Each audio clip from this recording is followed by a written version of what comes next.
नाही, काही बोलत त्याचं काय अगदी वय झालं तसं तसं लोक म्हणतात ना उतरत्या वयाला वय झालं मथुरे तसं ते आता ते मथुरडं गाव चालू झालंय ते गेलं कामातून आता कसलं स्वप्न बघताय की लय सरकारला अडचणी पडणार थोड्या दिवसात बघा तुम्ही प्रचंड अडचणी पडणार आमचं त्याच्याकडे आता महत्व आम्ही कमी करणार आहे कारण त्यांनी पुन्हा एकदा तेच सांगतो की त्यांनी मराठ्यांना शत्रू मानले मराठ्यांच्या लेकरांचं वाटणं कसं होईल हे काम ते करायला आणि छोट्या छोट्या जाती त्या ओबीसीतल्या त्यांना नादी लावतोय तुम्हाला जिल्हा परिषद उभा करू तुम्हाला पंचायत समितीला मतदान करू तुला आमदार करू कोणाला म्हणतो तुम्हाला चान्स एखादा विधान परिषदेवर देऊ कोणाला मंत्र्याचा देऊ असले खोटे आमिष दाखवून गोर गरीब बारीक बारीक छोट्या छोट्या जाती किंवा मराठ्यांचे विरोधात करायला लागले म्हणजे मराठ्यांचे आणि छोट्या छोट्या जातीचे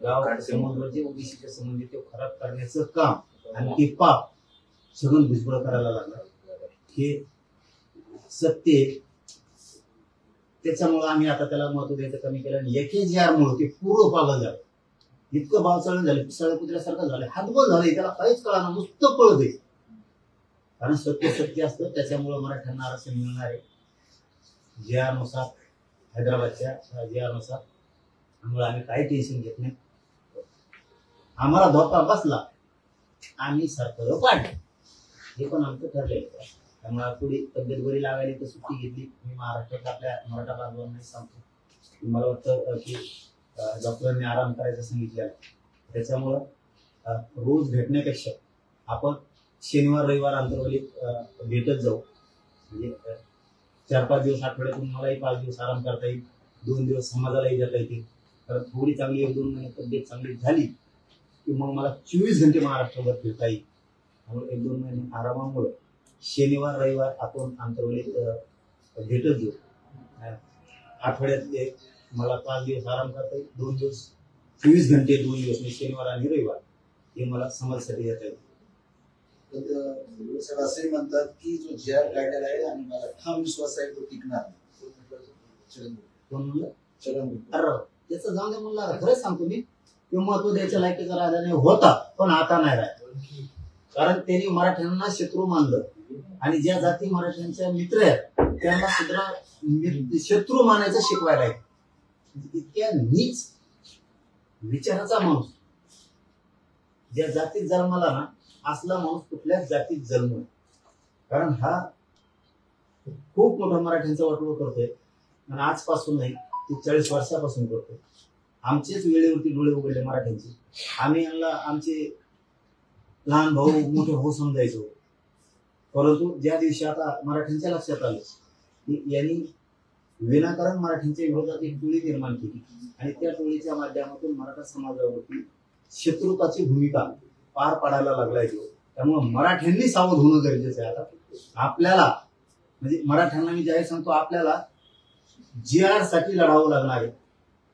आरक्षणासाठी लढावं लागणार आहे आणि महत्वाचा विषय सांगतो महाराष्ट्रातला मराठा समाज हा सगळा शेती व्यवसाय करणारा समाज आहे आपल्याला नोकरी आधार पाहिजे यांना वाटतंय आपल्याला नोकरी मिळू नये आणि शिक्षण मिळू ही भूमिका यांची आणि माझी भूमिका आहे की मराठ्यांना उच्च शिक्षण खूप मोठमोठाले शिक्षण मिळाले पाहिजेत मोठमोठाल्या नोकऱ्या पण मिळाल्या पाहिजेत कारण सांगतो असे संकट शेतीवरती येते अचानक शेतकरी उद्ध्वस्त होतो बाकीच्यांना शेती पण आहे आणि नोकरी पण असल्यामुळे त्यांना डबल आधार आहे आपल्या शेतकऱ्याला आधार नाहीये मराठ्यांनी समजून घ्या त्याच्यामुळं ताकदीनं आपण मराठ्यांचा आरक्षणाला धक्का तर लागूच द्यायचा नाही पण राहिलेल्या मराठ्यांना सुद्धा मिळवण्यासाठी ताकदीनं उभा राहायचं हे मराठ्यांनी जो शब्द मात्र हात जोडून सांगतो तुम्हाला मराठ्यांनी लक्षात घ्या नसता नुसतं म्हणत बसतात अमुक संकट आलंय शेती आलंय काय करायचं तर पुढच्या कमीत कमी पिढ्यासाठी कमीत कमी पुढच्या वर्षासाठी आपल्या समाजातल्या लेकरा बाळासाठी आपण त्यांना खूप मोठी आयुष्याची शुभरी बांधून घेऊ म्हणजे शेती जर कधी अडचणीत आली त्यांचा पगार यायची त्या पगारावरती आपलं कुटुंब आपला परिवार आपलं गाव तालुका जिल्हा राज्य चालतंय म्हणून राज्यभरातल्या सगळ्या मराठ्यांना आरक्षणाची आवश्यकता आहे शेतीला जोड नोकरी आणि शिक्षण पाहिजे मराठ्यांनी ताकदीनं उभा राहायचं. यांनी किती डाव टाकले तरी याला हरवायचं म्हणजे हरवायचं. आणि 29ला मात्र 29 2029ला मराठा आरक्षणाच्या विरोधात गेलेले नेते 100% आठवणीनं काळजीपूर्वक बारीक लक्ष ठेवून चालायचं. हे मराठ्यांनी लक्ष ठेवायचं.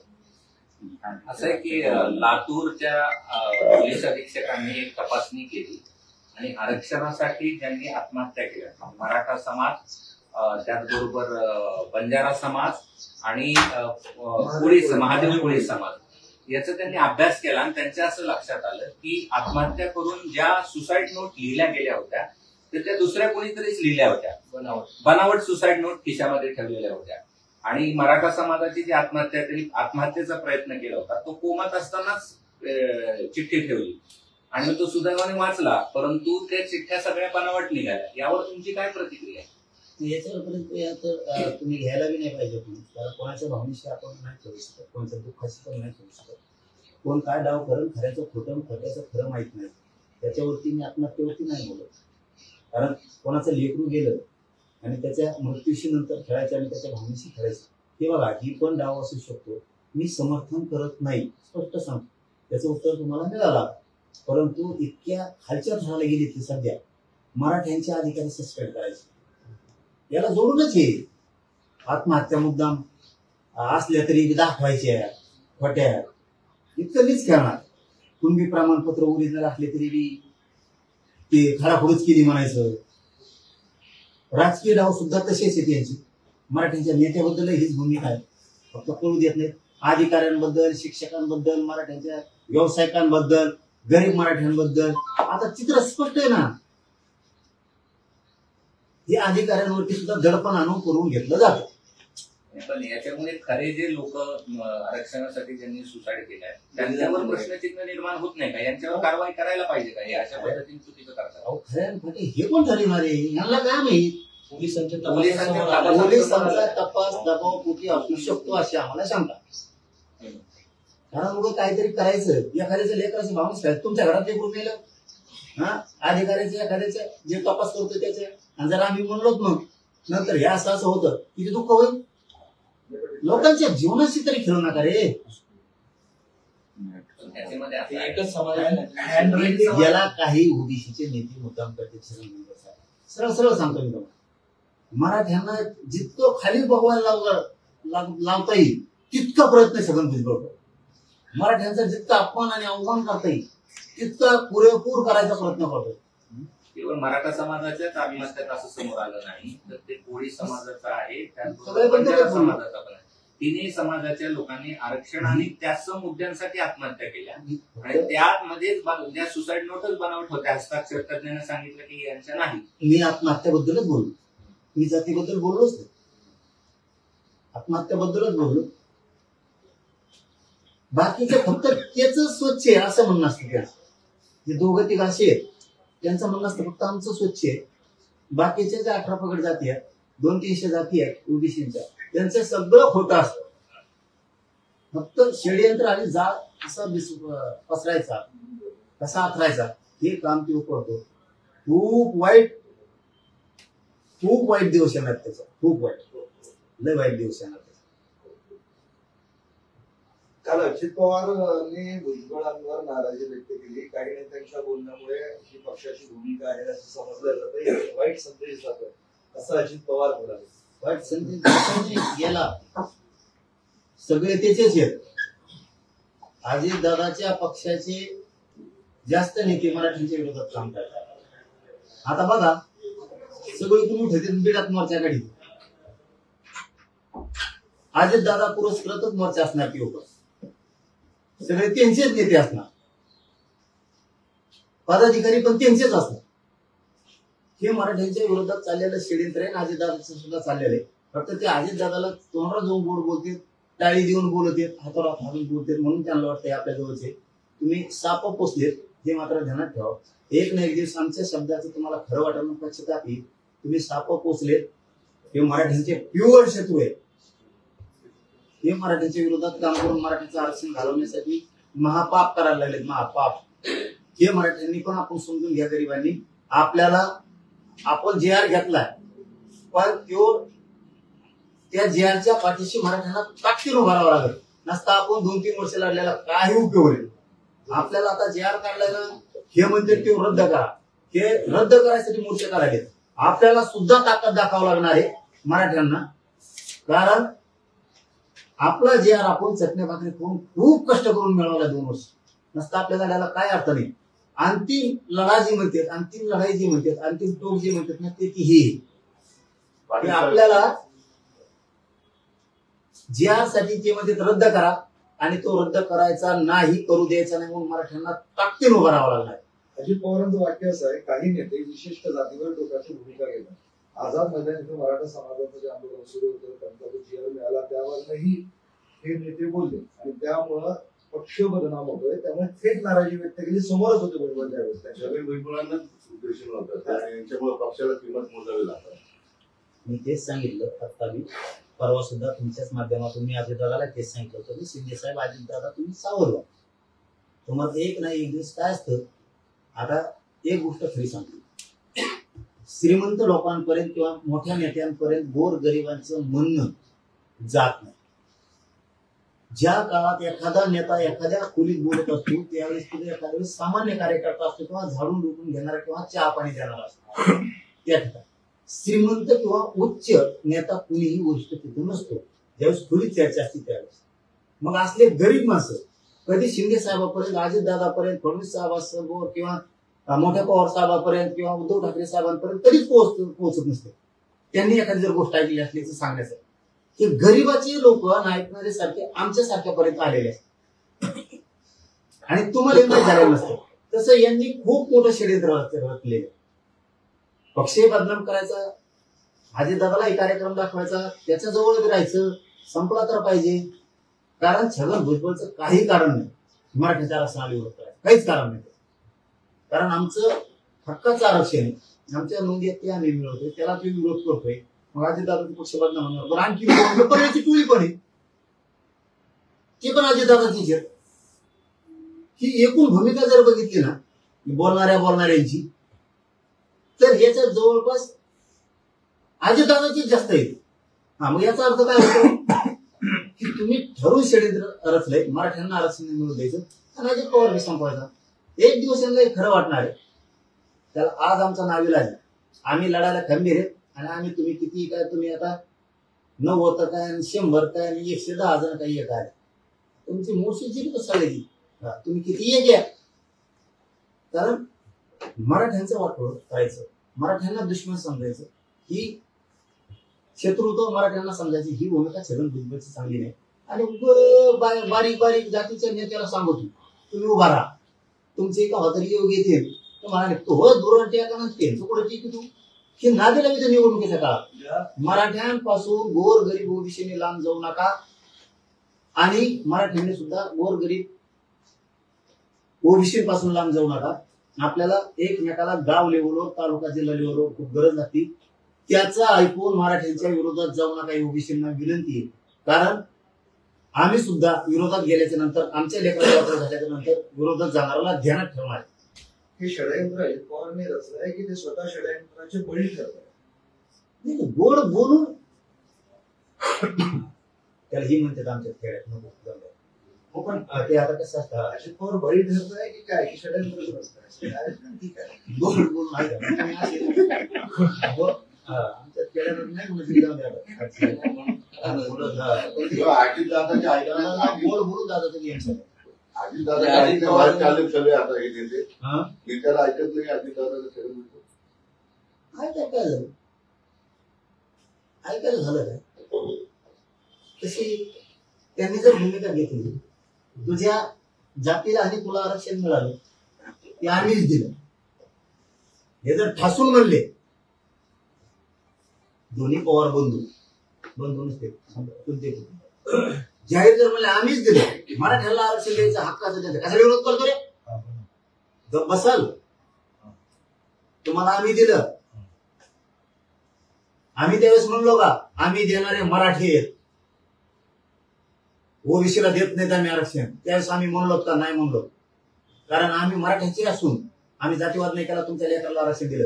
आज मराठा तितकाच आहे आमच्यासाठी आणि ओबीसी पण तितकाच आहे. आज मराठ्यांचं गॅजेट निघालंय, नोंदी निघाल्या, तू काय विरोध करतो? काय संपवायचा संबंध आहे तुला पक्ष आमचे? तू काय असं वागतो? ओबीसी आमच्यासाठी जेवढाच आहे तेवढाच आमच्यासाठी मराठ्यांचे लेकर सुद्धा आहे.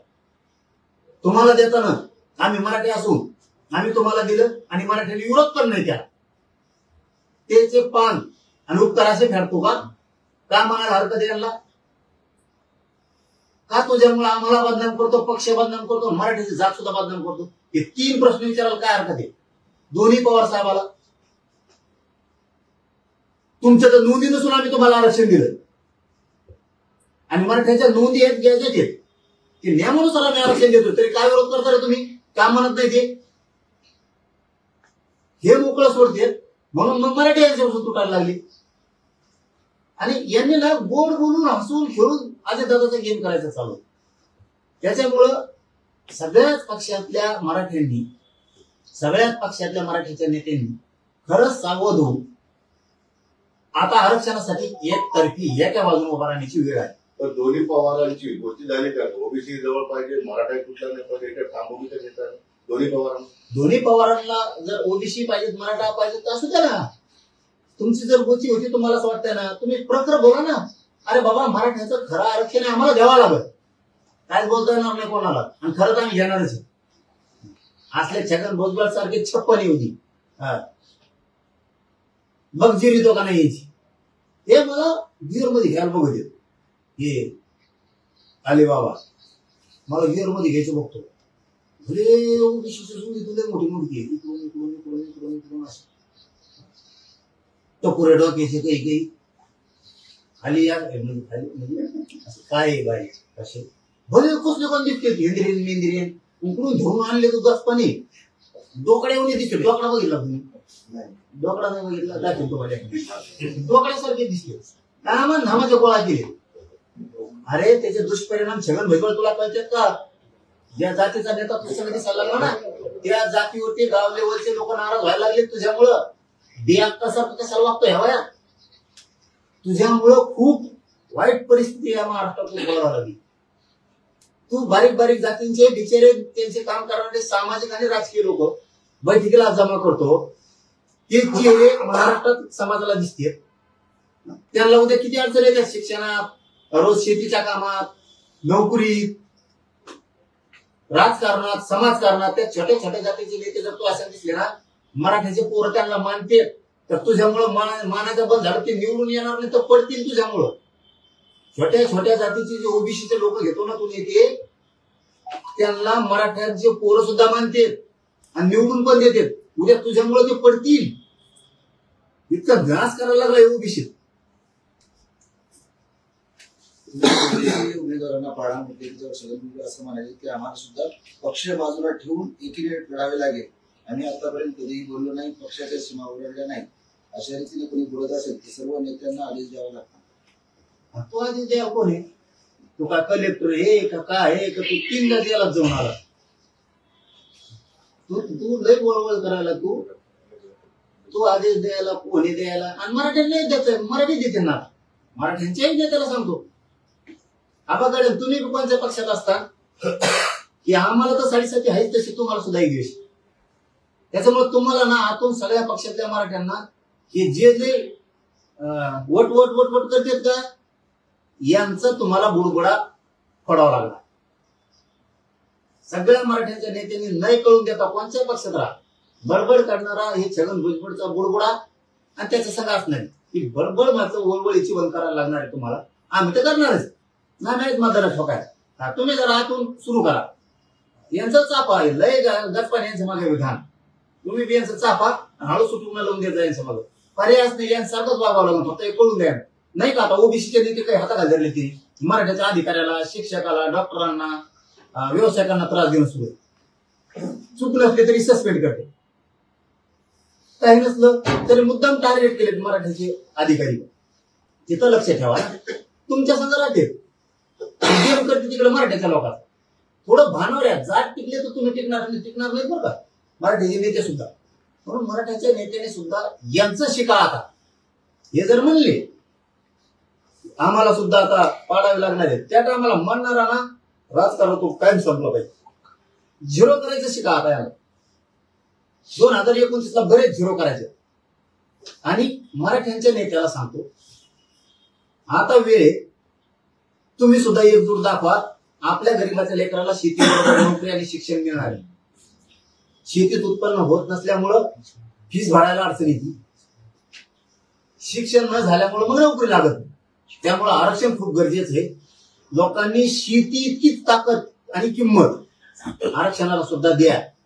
आरक्षण हा साधा सुद्धा हलका विषय समजू नका. प्रत्येकानं जसं शेतीत आता संकट आलं तरी शेतात जातो आपण, तिथलं घाण काढतो, तिथलं गाछपान काढतो, आपण उपटून काढतो, सगळं गवत काढतो, पुन्हा मशागत करायला लागलो, पुन्हा आपण नवीन दुसरी पेरणी करायसाठी तयारीला लागलो. तसं आरक्षणाला सुद्धा लक्षात ठेवा. तितकीच शेती इतकीच किंमत आरक्षणाला सुद्धा वारंवार लढून आपल्या लेकराच्या हातात शेती बरोबर नोकरी देणं गरजेचं आहे. म्हणजे शेतीवर संकट आलं तर पगारातून आपले कुटुंब समाज वाचन. म्हणून आरक्षण विषय सोपा समजू नका. एखाद्या शेतकऱ्याला संकट आलं म्हणजे तेच रडत बसू नका. इकडे दुसरी गोष्ट मिळवायचं बघा, म्हणजे शेतीला आधार होईल. नोकरी व्यवसाय मिळवायचा बघा, मग आधार होईल. तसं आरक्षण ते जाऊ देत नाही. किती टक्के लढत म्हणजे याचा अर्थ आरक्षणात लई ताकद आहे. तसं आपण सुद्धा आपला JR ला धक्का बी लागला नाही पाहिजे, म्हणून आपण एवढी ताकद दाखायची. शेती बरोबर आरक्षण आणि नोकरी गरजेची ही मराठ्यांनी कायम बुद्धीत ठेवा. आणि नेत्यांनी सुद्धा आता मराठ्यांना आरक्षण मिळण्यासाठी मराठ्याच्या बाजूला ताकदीने उभा राहा. कारण ओबीसीचे नेते सुद्धा उभा राहायला लागले. तू उभा राहतो म्हणून म्हणायचं. जर एखादा ओबीसीचा नेता म्हणला त्या पक्षाचा मराठ्याचा नेता काय गेला तर त्या मराठ्याच्या नेत्याने डायरेक्ट उत्तर द्यायचं, तू जाऊ नको, आम्ही जात नाही. तू जातो मग आम्हाला काय हरकत आहे जायला, तू पण सत्य दे, विरोधी पक्ष दे, जरी जातो. म्हणून मराठ्यांनी थोडं समाजाच्या बाजूने उभा राहा. मराठ्यांचं आरक्षण जाऊ देऊ नका. ते वडीलवार म्हणाले तुमच्याबद्दल, तो बोल्या आहे जशी बुद्धी जसे दिसते. काय बोल्या आहे जशी बुद्धी तसं दिसते. बोलल्या बोल्या बोल्या बोलणार हा पुजारी होता का बोलाय देवीचा, म्हणून त्याला माहिती आहे असले काही ते गेलं कामातून गेलं. कसं दिसतंय तुम्हाला सध्या? का पण गुळगुटीत दिसत होता वाट्या. कसा दिसतो आता? गुळगुटीत दिसतो का? नुसत्या चटणीच्या काचा दिसतो. कामच झाले, हातभर झाले, ती सगळ्या कुत्र्यावर झाले, पागल झाले. त्यांना पैसे सुचना. ते मला येडं म्हणत होते ना, त्यांना असं झालं, त्यांनाच येड लागायची वेळ आली.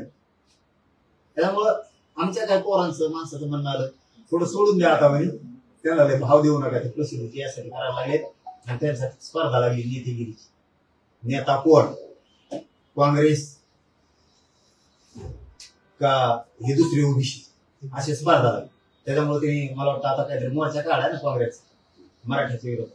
त्यामुळे आता त्याला काय भाव देत नाही. ते प्युअर येडं झाले. ते पूर्वी कसे दिसते बघा तुम्ही. ज्या दिवशी अजित दादाचा प्रश्न विचारला होता मीडियाच्या बांधवाला अलिबाबाला येवल्याच्या, अजित दादाला मी म्हणलं होतं ते संपायला लागले. तर पहिला प्रश्न त्याला विचारला होता की दरवीकडे म्हणते अजित पवार संपणार, त्याची बॉडी लँग्वेज बघ. पुन्हा ती बाईट काढा बाहेर. ज्या दिवशी आपण म्हणलो अजित दादांना हे संपवणार आहे, ह्योच प्रश्न मीडियाच्या बांधवांनी त्याला विचारला. त्याची बॉडी लँग्वेज पूर्ण सांगून द्यायची. त्याला कोण संपी, दात काढलेली ती, त्याला कोण संपी, ती संपत नसते. त्याची शरीराची, त्याच्या शब्दाचे हावभाव सांगून जाते किती मोठा अजित दादाविषयी कटशी. 17 तारखेला बीडमध्ये भुजबळ महासभा घेत आहे. जातीवाद करीन, पुन्हा दंगल घडून आणि पहिल्यासारखंच करीन. दंगल करणारे त्यांचे जणू चर्चा बीडमध्ये आता. आणि ते बांगर पण बोलले की परळीच्या टोळीनंच घर जाळले होते सगळ्यांचे मराठ्यावर यासाठी. याचं हॉटेल येईल पेटून पुन्हा तेच घडून आणि बीडमध्ये. आणि तो आधी तिकडे बघा लागला तुला, तिकडून इकडे येतो इकडं काय बीड मध्ये सगळ्याच तुमचं हे सगळं घडून आणताना बीडची टोळी, त्या परळीची टोळी ते पुरा बीड जिल्ह्याचा नाश करते आणि त्यांचं एक उच्च नेतृत्व होतं मोठं. त्यांच्या सुद्धा विचाराची पुरं हरकत घेतल्यासारखं वागायला लागले ते. हे देवारा करणार बीडचा आणि काय होणार नाही म्हणा. छगन भुजबळ किती लढ 100 दिवसाची टोळी केली माझ्या विरोधात. तू किती झुंज तुला काही यश येऊ देत नाही गाडी. तू मरूच तर म्हणला पाहिजे औरंगजेबोनी इथंच मेलो बाबा पण नाही जिंकलो. संताजी धनाजी नंतर मग सगळ्याचा खपा खप दांडक्यान रेटायला लागली. इथंच मेलं इथंच गेलं. त्याचं स्वप्न पुरं झालं नाही. तो तसं तो स्वप्न काय मी पुरं होऊ देत नाही गाडी. अरे बाबा तू किती झुंज 200 कर 300 कर 500 कर तू किती लोकांची टीम कर तुला काय मी येऊन देत. आणि आमच्या जर जेला धोका बसला मग मराठी सरकारला सांगतात कसा काय. तुम्ही बी एवढं सोपं समजू नका. सरकारने जर JR ला धक्का बी बसला आणि प्रमाणपत्र वाटायचे जर तुम्ही सुरू नाही केले तर तुम्हाला बी कचका कळत मराठी काय. त्याच्या दबाव येतील तुम्ही आम्हाला JR नुसार प्रमाणपत्र देणार का. आम्ही माझ्या बघायचं तोवर बघणार आहे. मग तुम्हाला दाखवतो आम्ही काय कसा खेळ असतो आणि किती पांगत तुम्हालाही कळत. आणि हे किती येऊ देऊ किती टोळी येऊ देतो. तुम्ही भुजबळांचा उल्लेख औरंगजेबासारखा नाही म्हणलं बाबा हो मायला तुम्ही देता तिसरा पुंगणी औरंगजेब आलता त्याचं स्वप्न होतं ना मी हे जिंकीन ते जिंकीन हे करीन. इथंच लिहिलं जिंकता नाही आलं. तसं तू इथं टंगडा फडव यंगराटा मग थोडं झालं तरी तुला कसं घेण्याने आहे ना सगळ्या ओबीसीच्या जातीचा मराठ्याचा पाचका केला नाही ह्या तो ते कसलं जमत नाही. याला काही कसं डोकं नाही का काही नाही हेच दिसतंय. याच्यावरती त्या ठाकरे साहेबांनी ते काढायला पाहिजे काय म्हणून तिथे वाकडं तिकडं हा धोरणात दिसन गडी. पण भुजबळांमुळे अडचणी आल्या की एकंदरीत तुमच्या सगळ्या मतदान वाटतं की भुजबळांमुळे अडचणी येतात लय मोठ्या. परत तिने एक नवीन डाव टाकला गोरगरीब ओबीसीला. मी सांगितलं तुम्हाला मोबाईल बँक मध्ये पुन्हा तेच सांगतो. छोट्या जाती आहेत ना त्यांचं सामाजिक राजकीय काम करणाऱ्या बिचाऱ्याला ते फोन करून बोलून घे आणि ते बोलून घेतल्यामुळे असा गोळ व्हायला लागला ते व्यासपीठावर दिसायला लागले त्याच्यासमोर. मग मराठ्यांनाच वाटतंय माझ्या इथं आपल्या गावातला आहे किंवा आपल्या तालुक्यातला आहे आपण त्याला मानित होतो. मग ह्या जातीचं शिवनेता छगन भुजबळ सगळं मराठ्यांना आरक्षण मिळू नये म्हणून विरोध करायला कसं काय आला. म्हणजे त्याच्यामुळे इतके लॉस व्हायला लागलेत ना आता मायक्रो ओबीसीचे छोटे छोटे जातीचे की प्रचंड. आणि ते फक्त आशा दाखवित सगळेच कसं काय निवडून आले देऊ निवडून आणायची आशा दाखवतो पदाची आशा दाखवतो सगळे लोक कसं काय भेटतील असले डाव करतो. पण याच्या पाठीमागून एक मोठा लॉस व्हायला लागला ओबीसीचा. छोट्या छोट्या जातीचे लोक छोट्या छोट्या जातीचे सामाजिक राजकीय काम करणारे जे नेते आहेत ना त्यांना सोबत घेऊन बसायचं. त्यांच्या ध्यानात नाही आलं की छगन भुजबळ त्याच्या स्वार्थासाठी घेऊन बसतो आपल्याला. पण आपलं राजकीय करिअर खराब व्हायला लागलं इथं. आपले संबंध आवलेबरोबर खराब व्हायला लागले मराठा संघ. हे सुद्धा छोट्या छोट्या जातीच्या ओबीसीच्या सामाजिक राजकीय काम करणाऱ्या ओबीसीच्या नेते बांधवांनी सुद्धा समजून घ्या. तुमचा ते वापर करतोय आमचं आरक्षण हक्काचं आम्ही ते घेणार आहेत. आम्हाला विरोध करू नका. त्याला आम्ही यश येऊ देणार नाही.